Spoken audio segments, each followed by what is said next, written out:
عاشت أم المؤمنين عائشة رضي الله تعالى عنها بعد وفاة النبي صلى الله عليه وسلم قرابة 50 عاما. بعد أن توفي النبي صلى الله عليه وسلم عاشت قرابة 50 عاما، فكان يأتي إليها تلاميذها من الصحابة ومن التابعين رحمهم الله تعالى فيسألونها عن أخلاق النبي صلى الله عليه وسلم. كيف لا وهي عاشت في حجر النبي عليه الصلاة والسلام، وعاشت مع النبي صلى الله عليه وسلم. فمن ضمن الأسئلة التي وجهت إلى عائشة رضي الله تعالى عنها: كيف كانت أخلاق رسول الله صلى الله عليه وسلم؟ فقالت: كان خلقه القرآن. في رواية: هل تقرأ القرآن؟ تقول للسائل. قال لها: نعم. قالت: فإن خلق رسول الله صلى الله عليه وسلم قد كان القرآن. ثم تسأل ذات مرة من المرات: كيف كانت أخلاق رسول الله، أو كيف كان النبي صلى الله عليه وسلم في بيته؟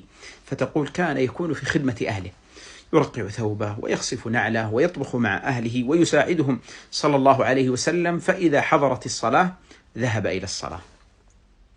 ذات مرة من المرات تسأل عائشة رضي الله تعالى عنها عن صلاة النبي عليه الصلاة والسلام، فقالت: لا تسألني عن حسنهن وطولهن وجمالهن، ما استطاعت أن تصف صلاة رسول الله صلى الله عليه وسلم. وتسأل: هل ضرب رسول الله صلى الله عليه وسلم نساءه؟ طبعا هذا الكلام بعد 20 30 40 عاما من وفاة النبي عليه الصلاة والسلام. قالت: والله ما ضرب رسول الله صلى الله عليه وسلم امرأة ولا خادما ولا شيئا قط، إلا أن يجاهد في سبيل الله عليه الصلاة والسلام.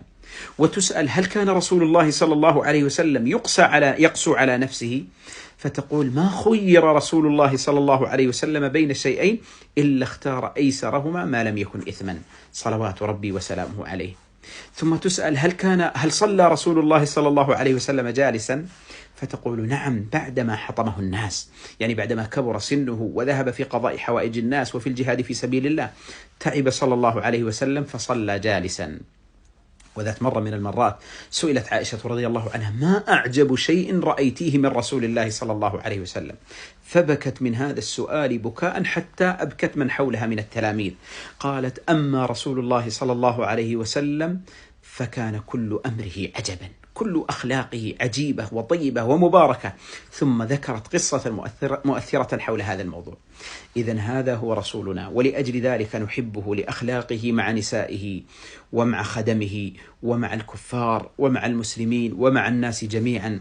والله ما خلق الإله وما برى بشرا يرى كمحمد بين الورى.